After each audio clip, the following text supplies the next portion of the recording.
주사기로 본 백신 전쟁. 지난해 우리나라에서는 어려운 시기임에도 수많은 새로운 발명품이 선을 보였습니다. 그 중에 주사기도 들어있습니다. 사실 이건 처음엔 그리 큰 관심과 중요도가 있는 건 아니었습니다. 하지만 벨기에 화이자 생산 공장을 확장하면서 생산량이 몇 주 동안 줄었고 인도 아스트라제네카 백신 공장 불이 나면서 초기 세계 백신 공급량에 문제가 생기면서 주사기가 급속도로 관심을 가지게 된 것입니다. 처음 백신을 생산 발표했을 때 미국과 유럽, 일본 등 일부 선진국은 미리 많은 분량의 백신을 선점했고 그걸 자랑삼아 발표했습니다.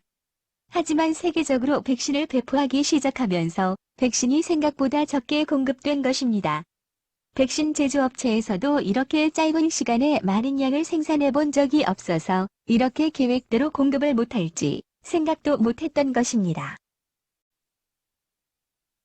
백신 제조업체와 계약을 한 국가에서는 원래 들여와야 하는 백신보다 적게 들어온 백신을 사용하다 보니 한 병당 조금씩 남아서 버리는 양이 있었고 모자라는 백신을 이거라도 모아서 쓰자는데 생각이 들게 된 것입니다.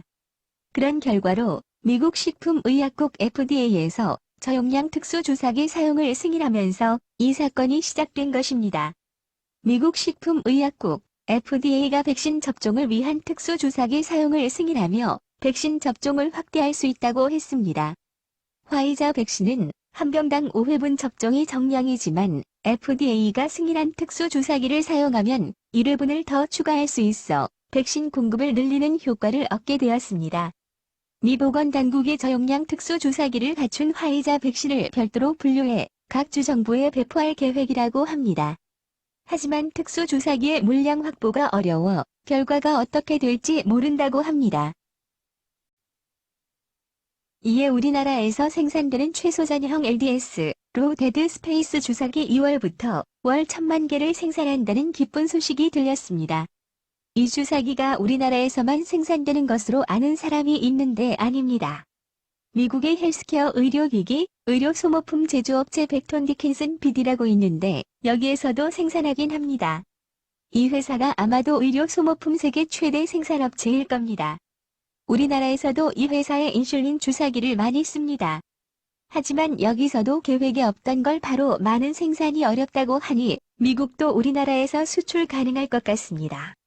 이것도 정말 웃긴 게 최소 잔여형 LDS 주사기 발표되면서 1억 분이었던 게 갑자기 1억 2천만 명분이라고 발표를 해버린 것입니다. 그럼 주사기를 확보 못한 곳은 졸지에 2천만 명분이 날아가는 것이고 국민 2천만 명의 백신을 버리는 것과 동일한 결과를 가져옵니다. 백신 생산시설에서는 올해 생산량을 더 생산하지도 원료를 더 넣지도 일을 더 하지도 않았는데 생산 물량이 20%가 늘어버린 것입니다. 그리고 그걸 그대로 발표함으로써 주사기를 확보 못한 나라에서는 백신을 20% 잃어버린 결과가 돼버린 것입니다. 그래서 일본에서 나오는 7,200만 명분이 있다는 것도 사실은 6천만 명분이었던 것입니다. 이건 사람 목숨을 가지고 하는 숫자 놀이인 것입니다. 사실 일본은 백신 한 병당 5명분에 6천만 명분 1,200만 병을 산 것입니다. 단지 전용량을 최소 잔여형 주사기를 사용할 수 있다면 1,200만 명이 더 맞을 수 있는 것입니다. 원래 7,200만 명분에 1,440만 병이 있던 것이 아닙니다. 그러니 일본 네티즌들이 1,200만 명분을 우리나라에 주고 주사기를 사오자는 소리는 아무것도 모르고 하는 소리일 뿐입니다. 이 소식을 들은 우리나라에서도 여러 과민 반응을 하는데 그 나라 일은 그 나라가 하게 하고 우리는 우리 일만 신경을 쓰면 됩니다. 그리고 일본도 이 주사기가 전혀 없는 것이 아닙니다. 필요한 만큼 모든 양을 당장 구할 수 없다는 것이고 더 많이 생산하자니 절차적 문제가 복잡하다는 것입니다. 하나도 없어서 두 눈을 뜨고 사탕만 빨고 있는 게 아닙니다. 다시 백신 이야기로 돌아오면 원래 백신이 아니라도 주사약은 원래 20%에서 30% 정도 더 들어있습니다. 접종을 위해서 주사 용기에 담을 때 사람마다 약간의 오차가 있기 때문에 용량을 더 넣는 것입니다. 또 백신은 그냥 맞는 게 아니라 미제약사 화이자와 독일 바이오엔테크가 공동 개발한 백신의 한 병당 용량은 2.0에서 2.25ml라고 합니다. 이 한 병에 있는 백신을 0.3ml씩 주사기로 뽑아서 생리식염수 1.8ml에 희석해 접종하는 것입니다. 즉, 원래 계산상으로만 보자면 백신 한 병당 6에서 7회 접종이 가능하다는 것입니다. 하지만 미국 FDA는 의료진이 이 백신을 희석해 주사기에 주입하는 과정에서 손실분이 발생한다는 이유로 0.4ml씩 추출해 5회 접종할 것을 권고해온 상황이었습니다. 하지만 모자란 백신을 어떻게라도 많이 접종할 수 있을까 하는 생각에 FDA는 특수 주사기와 주사바늘을 사용하면 백신 한 병에서 6회 접종분까지 추출할 수 있다며 백신병의 라벨에도 이 같은 사항을 인쇄해 고지할 계획이다라고 설명했다고 합니다. 또 화이자 최고 경영자 CEO 알버트 볼라는 백신 한 병당 접종량을 6회로 늘리면 접종 가능 인구 또한 20% 정도 늘어난다고 전했다 합니다. 전문가들은 특수주사기 보급이 아직 원활히 이루어지지 않고 있다는 점에서 모든 의료시설에서 한 병당 6회 접종을 할 수는 없는 형편이라고 지적했습니다. 다행히도 우리나라에서는 특수주사기를 개발했고 충분한 생산이 이루어지니 그런 걱정은 덜 수 있습니다. 하지만 이런 일은 아주 예외적인 일로 용기에 담긴 용량을 전부 사용하겠다는 계획 자체가 이례적인 일이라고 합니다. 사람이 하는 일이니 0.3ml나 0.4ml를 뽑을 때 실수할 수도 있으니 그 원망이 의료진에게 돌아가면 안 되겠습니다. 우리나라에서도 모든 국민이 맞으려면 5,200만 명입니다. 이 주사기가 있으면 우리는 4,300만 명분만 구한다면 모든 국민이 맞을 수 있는 것입니다. 백신이 저렴한 게 아닙니다. 국가에서 전 국민을 맞춰준다고 하니 돈 걱정을 안 하는 것 같은데 이게 싼 게 아닙니다. 보통 한 번 맞는데 2만 원에서 4만 원 정도이고 이걸 2번 맞아야 하니 1조에서 2조 정도 들어가는 것입니다. 그걸 20% 절약한다고 하면 최고 2천억에서 4천억은 절약할 수 있다는 어마어마한 이야기입니다.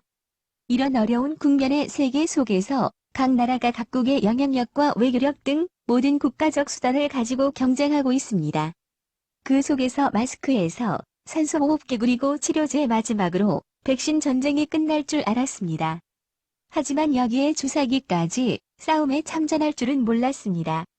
우리나라는 계획대로 다른 나라에서 백신을 맞으면서 보이는 결과를 지켜보면서 한 발 한 발 나아가면 되는 것입니다. 어느 나라보다도 잘 되어 있는 공공의료 시스템으로 일단 백신이 들어오기만 하면 예정된 모든 사람에게 시기에 맞게 접종할 수 있을 것입니다. 이 접종을 빨리 해야 하는 이유는 집단 면역을 만들어야 하기 때문입니다. 우리나라의 백신 접종은 1분기는 의료진과 관련 119 구급대 등 종사자분들이 대상입니다. 2분기에는 65세 이상 취약자들이 대상이고 3분기에 만성질 환자와 성인이 접종 대상자입니다. 4분기는 2차 접종과 미접종자를 대상으로 합니다. 지금까지 개발된 백신의 항체 유지 기간이 얼마나 되는지 모릅니다. 백신이 만들어진 지도 얼마 안 됐고 맞은 사람도 최대 6개월이 넘지 않았습니다. 그렇기에 이제까지 백신 맞은 사람의 항체 유지 기간이 6개월인 것이고 이게 시간이 지날수록 7개월, 8개월 하고 늘어나는 것입니다. 문제는 여기에 시간이 지날수록 바이러스 변형이 생겨서 백신이 무효화할 수 있다는 위험이 생깁니다. 그래서 일단 백신을 맞기 시작하면 최대한 빨리 맞아서 전 국민이 집단 면역 상황에 들어가게 해야 되는 것입니다. 나 혼자 맞았다고 다 되는 것이 아니라 우리가 모두 협조하고 노력해야 하는 것입니다. 이제 세계는 모자란 백신 때문에 이제까지 무시했던 러시아 백신과 중국 백신까지 기웃거리고 있습니다. 지금까지 어려운 상황을 이겨내왔지만 앞으로도 모두의 힘과 마음을 합쳐야 할 것입니다. 대한민국은 드라이브스루부터 최소 잔여형 주사기까지 다양한 신기술을 개발했습니다. 우리나라가 앞으로 어떤 새로운 걸 개발해서 우리를 놀라게 할지 궁금해집니다.